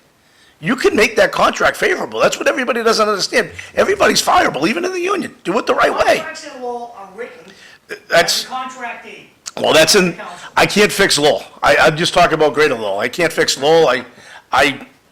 I didn't agree, and I'm a union guy. I mean, I saw the 3-year extension. I was like, whoa, this is a little early. I would love, if I was the city unions, I'd all be running in for a 3-year extension. I want what the manager gets. Mike Dillon, you should be yelling at the head of the fire department, get in there. I want what the manager, I want a 3-year extension, what the manager gets. If he gets a 666, we get it. Keep If me he out gets- of it. No, but you know what I'm getting at, Mike. If he gets the cost of living, I want the same cost of living. Sure, yeah. No, it definitely. You know what's gonna happen with that? It complicates things with the. But yeah. why don't the unions do that? Why don't the unions? Because they won't do it. You Why? You think the city's gonna say, yeah, I'll give you what I get? Never happen. Look, you gotta understand, like the 1705 3% is different from a fire department 3%, a police department 3%. Let's go on, the city managers, the administrators, 3%. It's different pay scales. So when you get a 3% on $40,000, do the math, times that out Yeah. by, say, 200 people. Do it 3% on 100,000, let me know what the difference is. It's never even across the board. In that aspect, yeah, I got a 3%, but, okay, you gave me $120, whatever it is. Yeah. Use $50,000 at 3%. Yeah. It's not anywhere near the $100,000, is it? Right. And they'll say, well, we have a lot less than the $100,000 bracket. Not anymore. But they just keep increasing the administrative salaries. And and I don't mind paying, I don't mind paying someone a salary, to be an administrator, to be the superintendent, to be we have now here, we have a wonderful town manager that when he came in, he didn't take the salary that the existing town manager had. He said, I haven't been here, I don't have the qualifications. You don't see that. He also wouldn't take the, Look at it, you and I are in agreement. That's on the board. Bobby, you sat on the board, you sat on the board. Look at it. If Jill retires, do you think I'm gonna say to the next superintendent, you're getting what she made? You're out of your mind. She hit her goals for 6 years. You're not getting that. You haven't proved yourself here at all. oh, then you're an odd, We'll be at war. that isn't I'll what be at usually war. happens, though. Well, That's the way that it's going right now, though. but, Mike. Isn't it? Don't you? It Would you is. be surprised if somebody new came in and they were, the offer was Jill's last year? I'll tell I you mean, right now, and you'll have my word on this, I'll be a no vote in that contract. Fair enough. You're but gonna, You know the number, you know the the number's gonna get put out there at Jill's last year. Oh, absolutely. That she The made. realistic part of that is, you're looking for the best possible candidate from a field of candidates that, is looking in that price range. I mean, that's what drives it. What drives it is what the market will bear. I agree, and it's on your board. It's on the board to say together and say, hey, look it, you haven't made your bones to get to this, let's use a fake number. Let's use, I don't know what, say 250.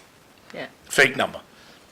I am not bringing in someone with no vocational experience, even if they have a vocational experience as a vice principal, as vice superintendent, assistant superintendent, to come in to make 250, what she was making when she got there after 6 years, 7 years. It's never happening in my world. You're not getting that top step. You'll get there. If you hit the goals we set, I'll start you a little lower, 220. You're not getting to 250. We'll get you to the 250 when you prove yourself after a couple of years. I could be wrongly, but I'm thinking back now. I know Drake, Lowell, I don't remember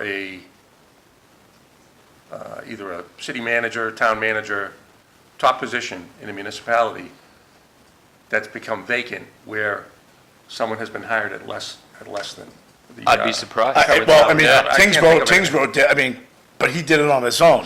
We just have an amazing, Um, he won, just can't think- he'd maybe been there's- maybe there, there he is. I loves just- the town. I don't know No, if it just there is. I seems can't- I like don't- that's where the job starts. The Yeah. job starts. That's where you went, right. Where the last person in that position, You probably- Dennis Peenduck left, and when Ann Vandal left, or it goes up, yeah. Right.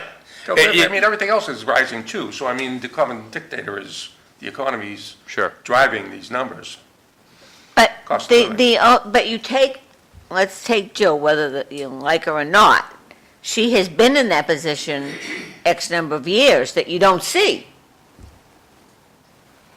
Yeah, I mean, she's gonna kill me for bringing her name up, but yeah, I mean, I'm dead right now. No, but that's the case. We're, as opposed to Lowell, that they were flipping every couple of years. When we got this comment from the audience. Oh, I'm supposed to read that. This is what the complaint, This is what we complain about. okay, you can read, Mike, you have better eyes. I gotcha. When it comes to the roads and sidewalks, but in front of a majority of the schools, it doesn't look like this.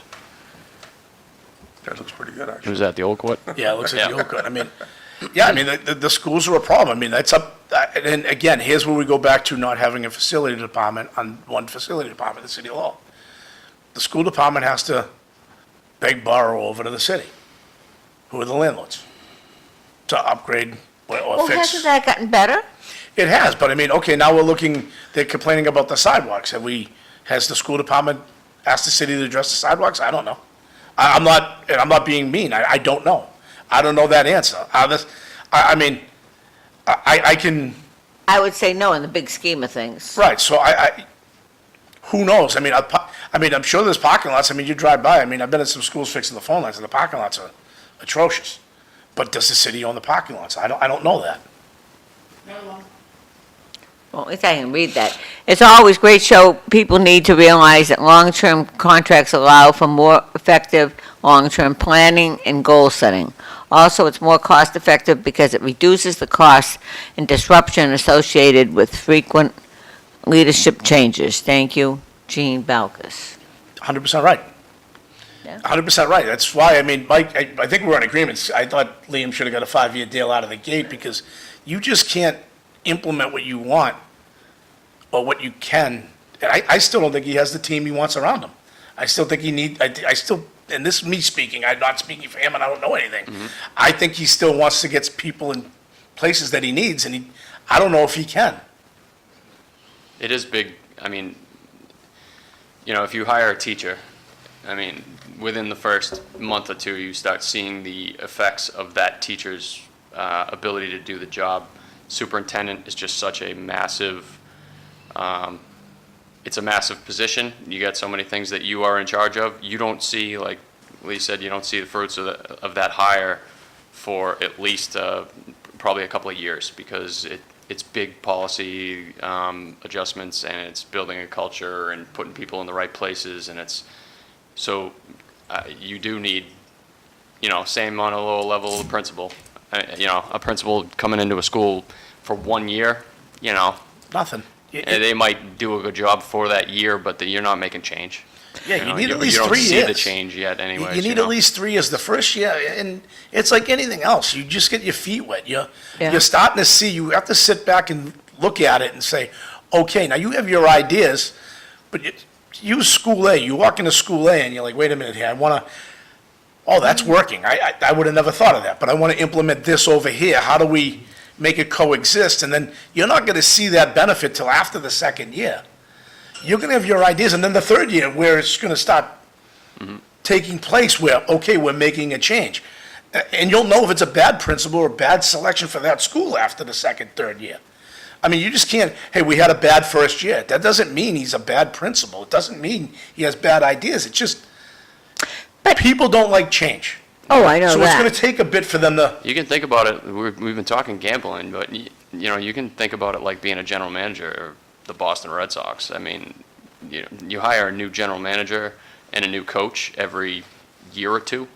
There's never going to be any type of consistency to that team and developing the way that you want it to if you just keep turning over the leadership. You need consistent long-term leadership to develop a program that is a well-oiled machine. yeah, you also, as the leader, you also have to man up and say, hey, I made a bad pick. This isn't working out. I got to cut bait. This is on me. It's not on that person. I put that person, even if the person is not a good worker, you got to man up and say, hey, I made a bad choice. I put that person in a bad position. We're going to pull them out and put somebody else in. You have to man up and take that. Well, you have to of course. And that goes a long way with the workforce. We're saying, because people in the workforce know, hey, our principal A over there is he's not doing it. And then, hey, I made a bad choice. But could it, at least and I've never met the man, but Mr. Skinner has come through the system and had the junior high that was best run. Everybody wanted their kids there, had the discipline, had the structure, he actually controlled the school. He knows what needs, and he knows what, he sees other principals, he must work with them, he did work with them. So I think he has the inside track, and that he would know what should fit and why it should fit in certain areas. Now, and I was under the impression the state in Massachusetts, you have a strong superintendent law, right? So they should be in charge. So he should have the ability to make the changes that need to be made. And he seems to be to me, he came up, seeing what he did at the Daily, you'd like to see him do it the rest of the school system. I would have all the confidence in the world in Liam Skinner if we gave him a building and we sent him the staff that he's got right now and the kids, and Liam Skinner was actually making all the decisions. He's so hamstrung by Desi that Well, he there. can't do.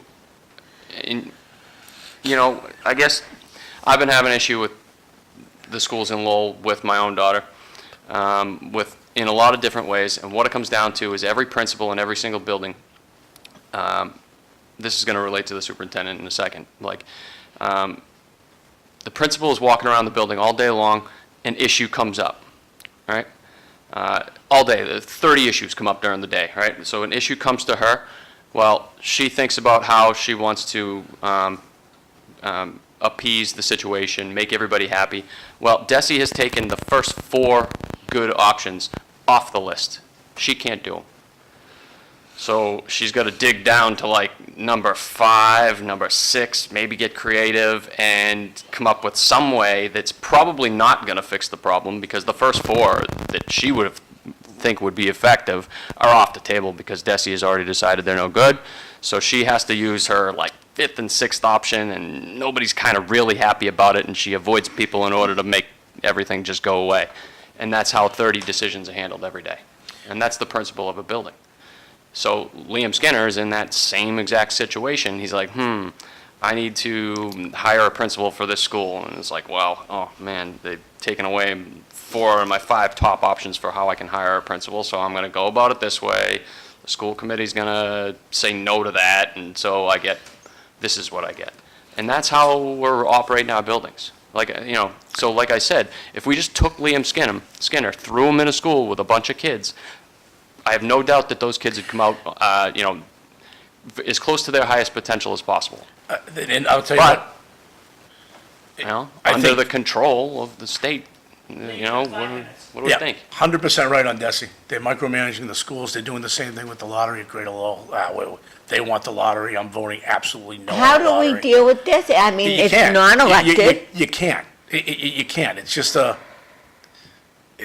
it's just a garbage, and I don't care. It's just a garbage organization that makes willy-nilly things, and Mike's 100% right. Now, let's get back to Liam walking into school now compared to when he was there. He'd have to be very creative. He can't do the same thing he did 10 years ago at the Daily let's use kids, you were there. I think Liam was there when you were there, right? Oh, yeah. He couldn't, He's my algebra teacher. he couldn't do what he did to, I didn't screw around in his class. but no one did. He would pull a kid running down the hallway to go to lunch. He'd pull him in the classroom and, wait a minute, what do you think you're doing? You're gonna stand here for a couple minutes. You know, you can't do that now. There's no way he could get away with that now. Because if that parent complained, he took my kid out of lunch. And Desi would be, when Desi did the walkthrough at Greater Lowell and said we're heavy-handed on discipline, I knew that right then and there, what a joke Desi was. We got rid of in-house suspension. So if I have a kid vaping in the bathroom, we have a no-tolerant policy, by the way, and can't do much with that kid. Used to put him in in-house. Hey, go to the in-house. You're still in school. You're still learning. But no, we can't do that. We can't make him eat his lunch at that desk. So we talked about this previously, and now I've seen it on the elementary level. You know, not being able to have in-house, that, you know, how that comes down on the elementary level is anytime that you take a kid out of their regular classroom for 30 minutes or more, that it's considered in-house suspension. So, my 7-year-old, right, is in a first grade classroom. Child in her class is pulling an absolute nutty, like throwing stuff. The teacher cannot handle the situation. He gets removed from the class. He can't be removed for more than 30 minutes, or that's considered heavy-handed punishment. So, this is what I was talking about with the principal. Now, the principal, you know, option number 1 is take that kid out, put him in a situation in a behavioral classroom where he needs to be, and do everything he can to try to get him back to a normal classroom, but he needs more than just a regular, 30 kids in a class and 1 teacher. So it gets to a point where that kid's pulling a nutty. Well, he's pulling a nutty for the 5th time this week. There's nobody around that can grab him, and because only 2 teachers in the whole school can put their hands on a kid because they have the appropriate training. So let's remove the rest of the class from the classroom, let him calm down, and have the kids play patty cake in the hallway for a little while. So this is where principals are at. They can't because their punishment is too heavy-handed, that kid runs a classroom. Well, okay, so I'm listening to you, I hear the teachers, let's just go on promotions. Teachers are against not just automatically promoting all kids. That kid's gonna get promoted. Of course. And my So, kid but is gonna we- lose all the learning time. How over do the we course of the stop year. all this? You're making me crazy. The parents don't want it, the teachers don't want it, huh? School vouchers. Yeah, School vouchers, that'll go away in a heartbeat, because you'll see the Rogers School empty. I'm gonna start my own school. It's, Anybody got a building? Desi is so out of touch with reality. It's unbelievable. It's just not, they're so out of touch with reality. They have more power than the superintendents and the school committee, than Yeah. anybody. So at Greater Lowell, and I gotta go to work in a couple Yes. minutes, but I'm gonna go quickly with this lottery. 60 seconds. At Greater Lowell, if I'm 5 minutes late, he can write me up. No, he's watching. I know. Greater Lowell, at Greater Lowell, they want to do a lottery now. Desi wants to do a lottery getting to Greater Lowell. If your child is out 27 days, he gets a ticket into that lottery, the same as you do. Same as your child that did the right thing, went to school, did everything properly. He gets the same ticket. And I'm like, wait a minute here, this is, so, use electrical or plumbing. You need to go to school to get your hours to get in the apprentice program. You can't be out of school. Yeah. You can't do this, so it just makes no sense. You're gonna pull deserving kids out, and we're gonna get it. We've already been down this road with a lottery, because that kid's not gonna come to class, he's gonna dump out of grade alone, we're not gonna be able to fill that seat. It ends up being the same exact thing that I'm talking about It's on the the same elementary thing. level, It's the because same thing, Mike. now this problem child, we've given that child, we bend over for that one child, everybody else gets screwed, and they don't learn like they should, and it lets that child gets a free pass Right, look at, when the learning they environment. didn't really earn anything, The and it's learning not good for them. environment's putrid with the kid in the classroom throwing stuff around, right? It's not good Yeah. for both, Exactly, for when you get a both trophy. kids. I decided that everyone gets a trophy, you're Wait, right. Thanks, guys. All right, Lee, good seeing Appreciate you. everything, thank you, Linda. Linda, just slide out, take the lead seat. What do you want me to do? I'm taking Lee's seat, we're moving, Okay. you all get to stay put. Yeah. I never- You got a couple of programs I gotta talk about Good. before 8 I o'clock. never- Whatever you do. Maybe. Yep. He puts me Hi, John, thank on that, but I never. Okay, I'm not gonna talk about Desi anymore, it makes me crazy. I don't, Your mic got shut off over there, something. my mic? It did, we shut it off. Okay, good. Here I am, I'm I got a back. question, Linda. Yes. You know what I wanted to ask is, do you have programs that use exercise with like addiction treatment, like exercise as a remedy or a fill for the old addiction? It all depends. It all depends on the individual, what the needs are. We have, all the employees there are trained recovery coaches.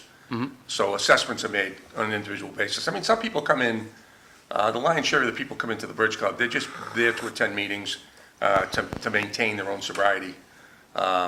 It's the people who need the specialized something other than a meeting, the one-on-one stuff with a recovery coach or a trained alcohol and drug counselor that we provide. And then we make assessments based on further needs. If it's a dual diagnosis where someone might have addiction and mental health going on, we've been blessed. We're able to bring in a mental health clinic, and they opened a satellite within the Bridge Club.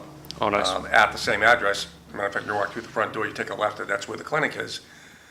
Trinity Care Associates, and they have a whole host of clinicians there. So the beauty of it is, in most cases, pre them moving in, if we had a mental health issue, we'd have to call a mental health counselor or organization, get on hold, get an appointment for that person, and that would be, could be tomorrow, could be next week, could be next month. In this instance now, we just walk them across the hall. And they can talk to someone right there and then, that very day, hopefully that very moment. So that's worked out pretty well. So, but it's very individualized. Some people come in, they need to go away for a detox. Some people need more than a detox. Some people need a 30, 60, 90-day program. And we send people, all over the country for those types of things. And again, that's insurance-driven. People have PPOs, HMOs. It decides whether or not they have to stay in network within the state, or can they go to Florida? Can they go to Maine? Can they go to Arizona? Those possibilities are there, but again, it's insurance-driven.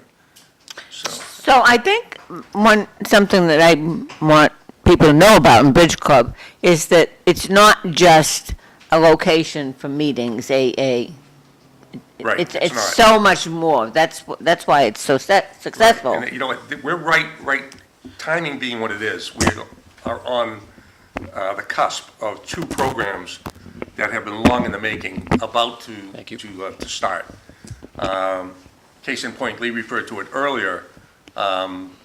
Pre-COVID, in 2020, when we first opened, Tom Golden was at the state legislature at the time, through the legislature, was able to get us some earmarked funding for the purpose of putting a training kitchen in the Bridge Club. My wife and I, being in the restaurant industry for a long time, I realized that, someone that needs a jump start, quite frankly, some people, in a lot of instances, lose jobs, haven't worked in a period of time due to drugs and alcohol, and they're on the rebound, they're trying to get back into the workforce. How do you ease back into the, getting used to going back to work every day? What do you do? So the culinary, working in a kitchen, is, a job that can be easily adjusted to. So that was the whole thought, and we ended up putting a kitchen in late January, early February 2020. A month later, COVID hit, so the thing sat. Brand new equipment. I have fryer lighters to this day, 2 fryer lighters that have never had a drop of oil in them, sitting in our kitchen. That's going to change next Tuesday.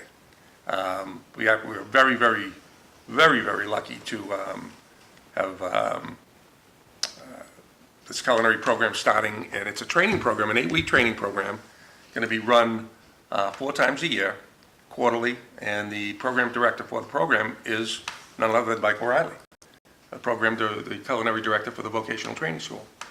So this is going to be a night class, and on Saturday mornings, and we're Chef Riley. They call him Chef Riley. Chef Riley, yeah, that's a good good name for him, that's for sure. A great guy. As a matter of fact, Michael was instrumental in writing this curriculum. This is the curriculum for the pilot program, which starts next Tuesday, 8-week program. It's awesome. Will be finished the end of June.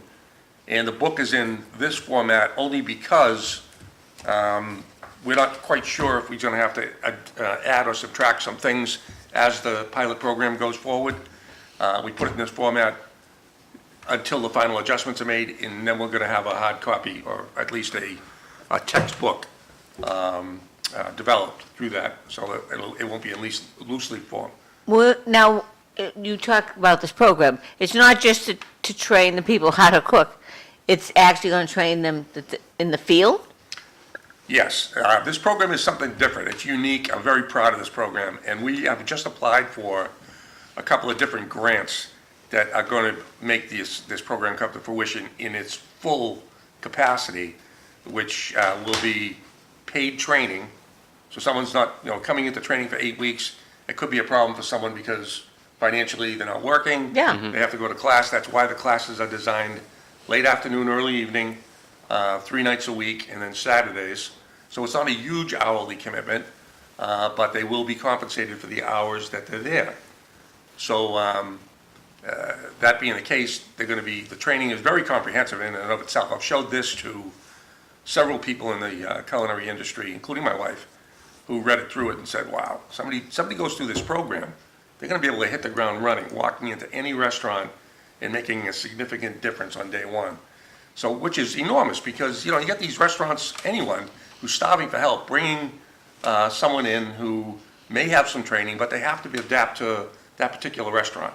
The menu, everything, depending on, especially the diversity of the restaurants in Lowell, with the various demographics that we deal with, right? So, but this program, not only, like I said, will have paid training, but each student will have, when they graduate, they get a set of chef knives, a chef coat. You'll be Nice. held OSHA 10 certificate, an allergen certificate, and a ServSafe certificate, all included in the program. The beauty of it now is, because Michael Riley and myself, my wife, pretty much know most of the restaurant owners in Greater Lowell, we're going to start going out and approaching these people and say, I'll tell you what, you take on one of our graduates, and we'll support them through an apprenticeship program. We'll contribute $10 an hour towards their hourly rate for 90 days. So if you hire someone in at $20, now you're getting a trained line cook at $10 an hour for 90 days. And I'm hoping some restaurants are listening right now because this program is going to be open up to any restaurants in Greater Lowell and beyond. But we will support the students through that apprenticeship program. So, someone's going to get paid training, they're going to get supported through apprenticeship, and if need be, we'll support them through transportation to and from work as well, the way we do with Amazon and other employers that we deal with now. So it's a huge undertaking, but it's a program, it's definitely non-existent locally, anywhere that I could think of. And when it gains root, it's really gonna be a benefit. And honestly, I believe that this program could make an impact, positive impact in the restaurant industry in Greater Lowell. Oh, because I it's really hard do. to get people. Yeah, and we should be able to train, in a perfect world, we should be able to train as many as 48 line cooks annually. Wow. 48. Bob, the, different topic completely, but we only got 20 minutes left. Yep. The Lowell Sun this morning it's featuring the Bridge Club on the front page. Oh, I haven't seen that. And they're suggesting that your federal funds were cut. Can you speak to that, or? Yes, I can. Not the case. As a matter of fact, somebody had from the Lowell Sun, it was the day that the Lowell Sun article hit about UTEC and a couple of other organizations that were severely cut. And somebody had reached out either that day or the next morning from the Lowell Sun and asked me to contact them. It's a comment, they wanted to talk to me about it. So I replied to them. I did it via text and I did it via email and said, I'd like to talk to you. I saw the article, I read it. I will tell you that the grants get released in waves. Usually the state and federal funding gets posted after the first of the year. And a lot of the grants that we go for, like for reentry and things like that, through the Department of Justice, have deadlines starting as early February and running through, mid-April to the end of April. We had 6 that we had targeted, and we had applied for all 6, or been poised to apply. It's a process. You have to go through a 2-phase process where you submit an SSF 424, which basically just says this is the generic information from the industry, from the agency, gives you your SAM number and all of the code numbers that are needed to apply for a federal or state grant. So you submit that, and then a week later you have to submit the actual application. Upon submittal of the initial paperwork, we were told all 6 of the state grants that we were applying for were on hold. Didn't mean we couldn't get it, it just meant we couldn't apply for them yet. So I said that in my email, in my communication. But I also added that 2 state grants that we're currently operating under, which is the SERP grant, the Community Empowerment and Reinvestment Program, as well as one from CompCorp, which deals with reentry. We're in the end of year 2, would be in July, will be the end of year 2 of a 3-year contract, a 3-year grant, I should say. So to our knowledge, our funding has not been Okay, can you speak to okay, so far I'm hearing a lot about the state grants, federal grants. We operate under one federal, which is through the Department of Labor and the Veterans Employment Training Service, which is the HVRP grant, the Homeless Veterans Reintegration Program grant. And that allows benefits to veterans who are homeless. Has that been cut? It has not been cut, Understood. to our knowledge. This is a 3-year grant that we're in year 1 of the HVRP grant. And that's a big one for us. That's a $600,000 a year grant for 3 years. To all indications that we're hearing from the people at the VA, this program will be in place come July 1. So you emailed them back, you called them back, and everything's going? I did not call them, I emailed them, Uh-huh. and I believe I texted and emailed. Haven't heard Okay. back from anyone. As a matter of fact, I was just having a conversation with somebody yesterday who brought up the UTEC issue, the UTEC article. And I said, geez, you know what, I read that, and I had someone from the Lowell Sun reach out, and I responded, and I hadn't heard back yet. I'm hoping to hear back. The reason, John, I was hoping to hear back, and you're talking about federal funding, it's a great segue into this other program, is that the Bridge Club, very proud of this, is about to close. We were supposed to close on the 23rd of April, but we bought a building, we're buying a building on East Merrimack Street, the former location of the Masons. Pharmacy? Right at the corner, yeah. Okay, The you're buying that whole 147 East business. The old Merrimack. Gonleys was in that and everything else. And we just received we just got a 5-year contract from the VA to operate a transitional housing for homeless veterans there. So we have Wow. 15 beds going into that building that are going to be staffed 24 hours a day by behavioral and mental health service personnel. We provide 3 meals a day, and we provide all of the resources that the Bridge Club already offers, the vocational training opportunities, the employment opportunities, the jobs at Amazon, and transportation to support that as well. The interesting part of this program, John, is that when we first were looking at it, I was excited about it, but I was like, we do a lot of programs, we get people that are transitioning from other programs into our programs. This isn't that. This is actually a program that is only for current homeless veterans. This is people who are sleeping outside tonight, that all of a sudden tomorrow are going to have access. You're going to be taking them off the common.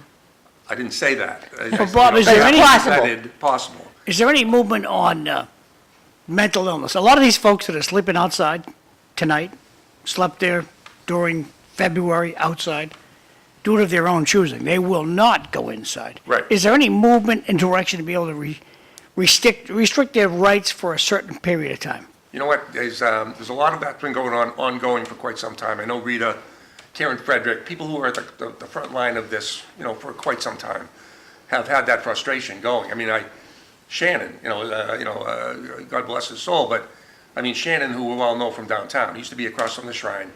I'd come out at Mass on 8 o'clock and he'd be across the street begging for money, and, I would say to him, Shannon, I'm not gonna give you anything, but come to the Bridge Club, we'll give you some clothes, and I can get you some, we can hook you up with a place to live.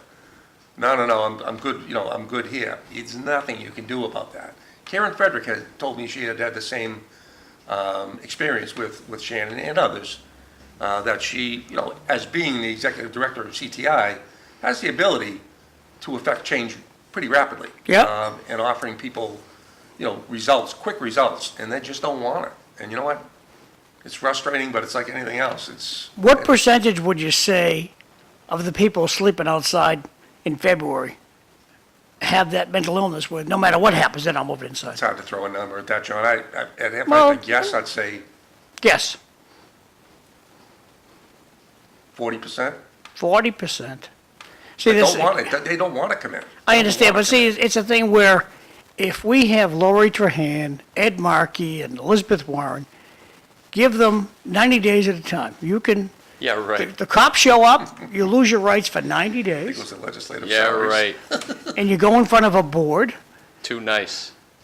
and they gotta live inside. You just put them in cuffs, send them out to Barica House of Violation Correction. of their civil rights. Yeah, It I goes understand, back to but- the whole homeless thing. Lowell went through it. It's So been- why do we continue to subsidize them? The reason they're living outside, You can throw all the money you want at it, John, but if EBT someone card- doesn't want to do it, how are you going to force them to do it? If you Short shut of off- locking them up. shut off their EBT card. You think all these people that are homeless, that are eating out of dumpsters have EBT cards? Yes, they do. I don't know about that, John. I'm not sure about that. Well, You might be right. talking to the cops, Someone has the EBT card. Someone the cops that I talk to tell me they arrest these guys for breaking a window or stealing a bicycle, and they have 3 EBT cards. They have a mass health card. And I think if you took that stuff away, they'd come looking for help because they need it. We're subsidizing this, the state, the government, through their generosity with their EBT cards, is subsidizing this lifestyle. If they're not I don't actually agree, addictive, You're right. I think that population wouldn't ever know. I mean, when we shut the doors of all the mental hospitals and put them on the street, they can't, they never thought, God bless him, Mike Dukakis thought he patted himself on the back. He didn't do them a favor. We treat animals better. You can't, some people need to be The cared for. EBT card took away the need for an address. You don't need Oh. an address. It's a piece of plastic that gets regenerated every month. And if you have 2 or 3 of them, you can have quite a nice lifestyle. And I like to tell the story about the guy standing at an intersection today who lives, I believe, in Wilmington. He stands at an intersection begging for money all day. He lives in a house that's owned by his trust in Wilmington.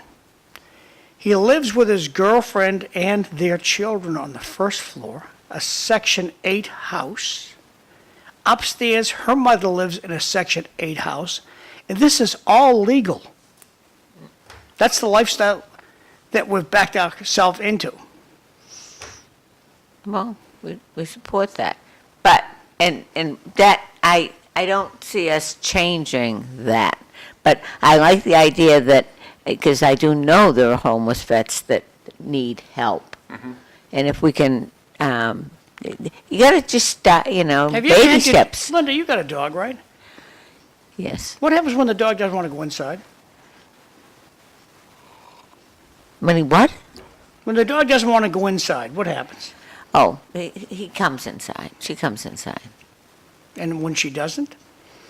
Well, of course she comes inside. Well, I'd be afraid that. You go and grab her and bring her inside? Yeah, a wolf would eat her. And so you bring a good point up. We treat our animals better than we treat our Yes. mentally ill veterans. Absolutely. Thank you. gotta Absolutely. be- You're not talking about all veterans here, John, either. I'm talking about mentally ill veterans. What's that again? Mentally ill veterans. Mentally ill veterans only. Well, I was talking about Shannon and people, the homeless population in downtown Lowell that we all see every day. Don't know the guy.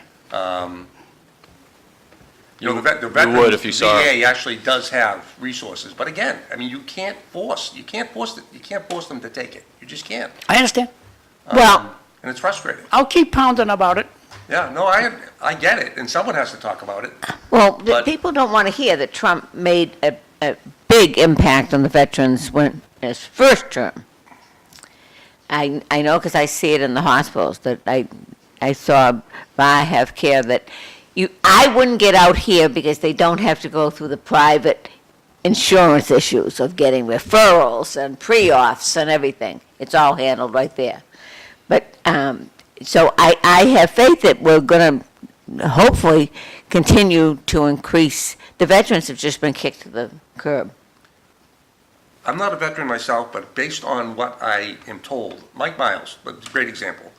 Mike works for us at the Bridge Club. Mike's a Vietnam era vet, and Mike talks openly about how he can't believe in the recent probably 5 to 10 years, the amount of veteran services that have become available. And now it's publicized. People are talking about it all the Yes. time. All these organizations are coming out. We can help you this way, we can help you that way. There's a ton of money out there for veteran services. But Well, they again, it feel goes guilty back to- finally for the Vietnam vets and what they did to them. Well, that being said, but nonetheless, the services are available, whether they choose to take advantage of them. And, to your point, the Vietnam vets like Mike Miles, right? Great example. I hate to keep throwing Mike under the bus, but Mike never looked for any benefits because they didn't feel entitled to them. That's right. World War II vets didn't feel entitled to these things, And I'm not saying the younger generation is a different scenario, but these people just felt it was part of doing what they had to do as a United States citizen. They weren't looking for something, Of I course, the think- needs have changed. I think if you see anybody with a veteran hat or anything, just thank them for the service. You'll be amazed how much it impacts them. I was at Home Because Depot nobody- yesterday, and there was a gentleman waiting to have some keys made, and I was Yeah. going to get keys made. And he had a Marine Corps hat on, I think. I said, you're a veteran? Yeah, well, thanks for your service. Oh, geez, thank you. And we sat there and talked for 10 or 15 Yeah, minutes, it Opens up the door of it communication. sure does, and that is something that got lost after, the VAs, the Legions and the VFWs, that type of thing, kind of lost their luster because, first of all, the Vietnam vets came back and everybody spit at them. So that was, they didn't even want to tell anybody they were vets. And so they lost, when you had World War I, World War II, and you had the VFWs and the Legions, they got together and they could communicate with each other. They had a network that I cannot empathize with a veteran because I don't know. I have not been through that. They need to be able to talk to each other. And that was sort of taken away with the Vietnam Well, it vets. may be a surprise, but today is the 50th anniversary of the end of the Vietnam War. Is it really? And I was watching Al Jazeera this morning, and the girl says, "We're celebrating in Vietnam that America lost and we won." Well, 50 years ago. Well, let's talk about veterans for 1 second. Could you drag It's that mic a interesting little how closer? veterans- Bob, drag the mic closer to you. yeah. I was going to say, it's interesting how veterans, span the test of time. They support one another only because they're veterans, not because they fought in a particular war, whatever. Yeah. Case in point, the house on East Merrimack Street, my veteran service program manager, Randy Carter, he's been doing this for about 25 years, and he came from Clear Path, which is a veterans organization housed out of Fort Devens. Through Randy's contacts, he touched base with the Nam Knights, a motorcycle group made up of Vietnam-era veterans and their families and, friends, whatever the case might be. And they're based out of the American Legion Hall in Drake, Mass.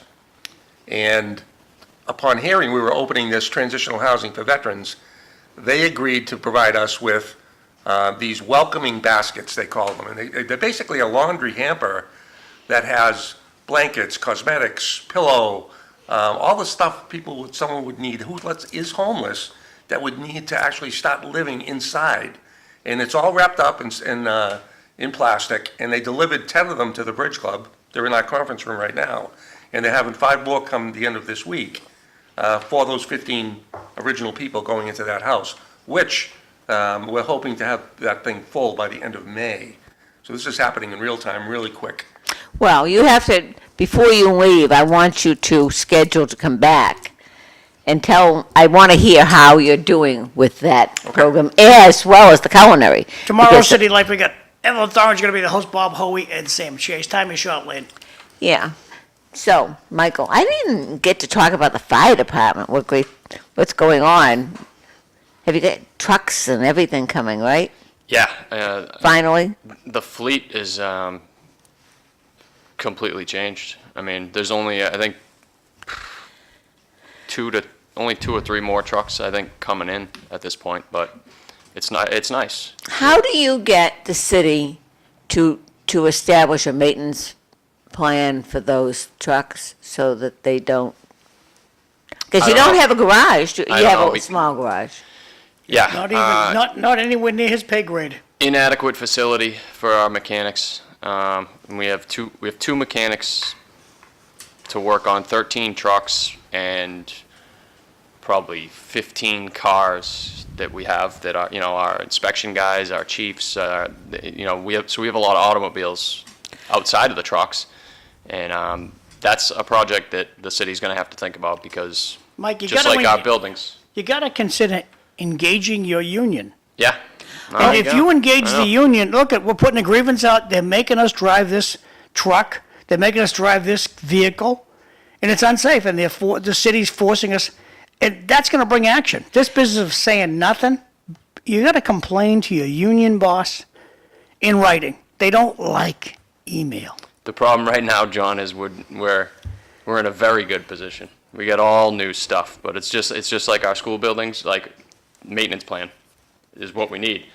But that's going to take adding more mechanics, adding a mechanics bay that is sufficient, and that's going to take What's work. going on with Lawrence Street Firehouse? They put a little garage next to it, because the truck couldn't fit inside the That's, first garage, and then they caved it in, and In my view, is a result of the same type of thing. It's us not improving our fire stations over the years, and now we're trying to transition to a new truck.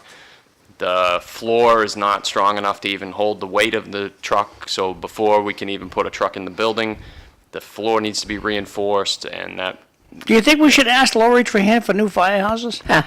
yeah, Do you think your colleagues would be, but you're in an antique building that's historic. Do you think your colleagues would be in favor of building new firehouses? the guys on the job, 100%. Yeah, okay, thanks. But the Yes. squeaky wheel, John, when Mike was first coming on, because he was in the school committee but at the time, and we got talking about the fire department, I had no idea about what brownouts were. And that was common in Lowell, and now it isn't. So I think if the squeaky wheel does get the attention, if you talk about it and you talk about it. We and you have the talk about- money, we just power piss it away on hiring our friends. But you know what, We John- need new buildings for the firehouses. But we needed new fire trucks, and we got them because we just complained so Got them much. Because we got a federal grant. We didn't, we had so much money, we had to get rid of the money. But you don't think they could have found other things to get rid of Linda, that? I love arguing with you, and I'll argue with you administration. next week, thank you. The nice, Oh, is that the time? nice thing you'll notice, John, it's funny driving around the city. The trucks all used to be different. It was kind of like a hodgepodge of different trucks that we bought over the years, and now driving down the street, you see an engine. They're all the same, which is nice. There's like a straightforward look to them. They all have the same look, and you can't tell unless you look at the details and the number on the truck. You're not sure which truck it even is, because the whole fleet is. Well, I'm sharp glad you're in looking. safe trucks. They function well. They're, so that is a positive for sure. Beautiful. But Thank you. long term, you're right, and we got to figure something out. I'll get you the truck, but we'll just keep talking about it. And Bob, I definitely want to get you back. Great programs. Great. This is cool. We'll see you tomorrow. Thanks for watching. Awesome.